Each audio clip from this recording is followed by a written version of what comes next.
Shameful.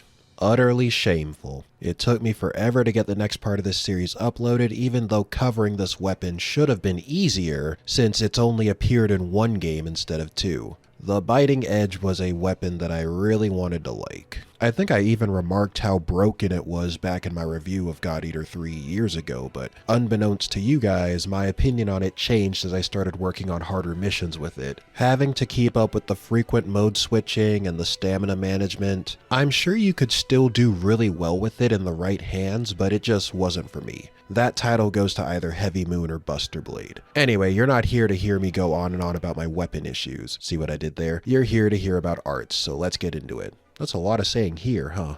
Dagger Dance, a light attack combo. This move coats your swords in gold and light. It also does extra damage to weak spots. Very versatile and very deadly, considering Biting Edge has the fastest attack speed in the game.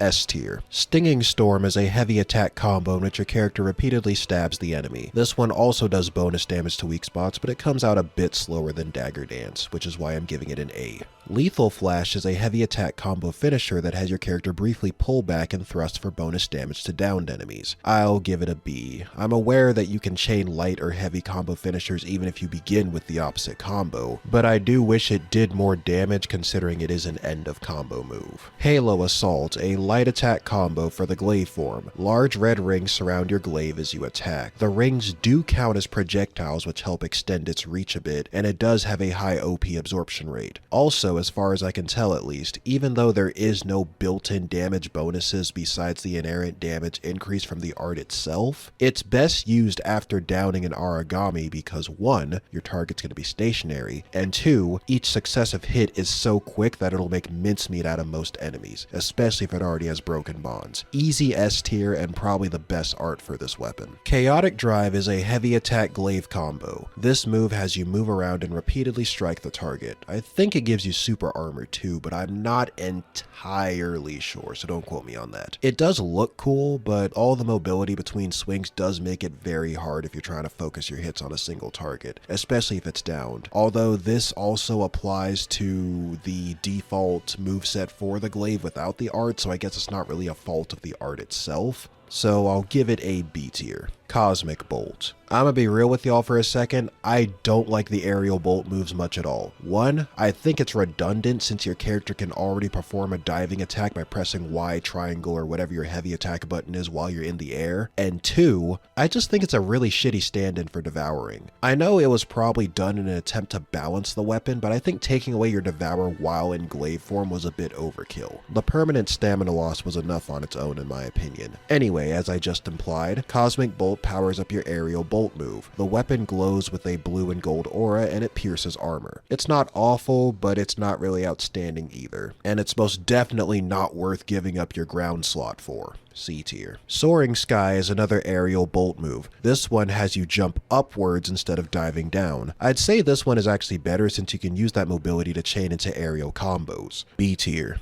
Mirage Edge is a light attack combo where your character strides all over the place as they hit the target, almost like they're ice skating. Even though I just finished shitting on Chaotic Drive for being too mobile, the mobility for this one actually makes more sense, because with this art, much like with Dagger Dance, it makes it easier to use the twin blades to continuously damage and down an origami, and then go to town with heavier stuff once it's actually downed. So basically it keeps the DPS more consistent. A tier. Northern Cross is a light attack aerial combo where your character propels forward a bit on the last hit. It has a weak point bonus, but you're probably not going to hit many of those with this. The added forward movement from this attack really threw me off at times, even against flying enemies, which this art was meant for, and it just doesn't do enough damage to be worth committing to, and that's usually how it goes for these finishing combo arts, so to speak. You have to commit to them.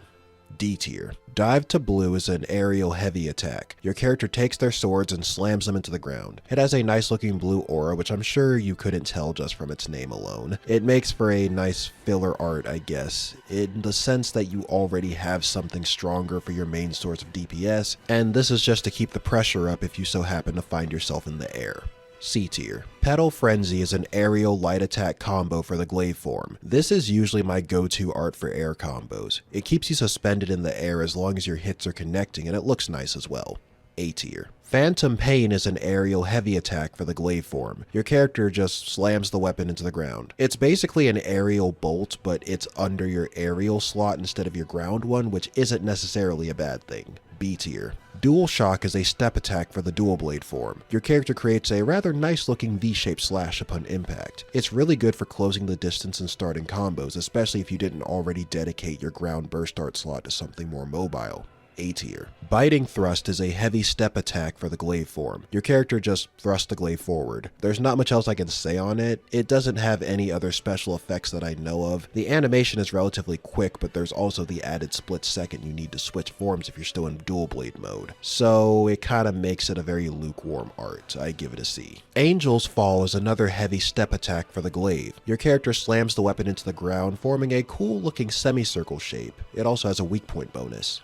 B tier. Seraphim Edge is a step attack for the dual blade form. Your character launches themselves into the air, leaving behind a pretty nice looking trail of light. The best part of this being you can use this move to transition into aerial combos if you need to. A tier. And that's it. Every burst art for the Biting Edge ranked. You all know the drill. Leave a like if you enjoyed it, sub to the channel if you haven't already. A special thanks to all channel members for your continued support. It's much appreciated, and I will see you all again very soon.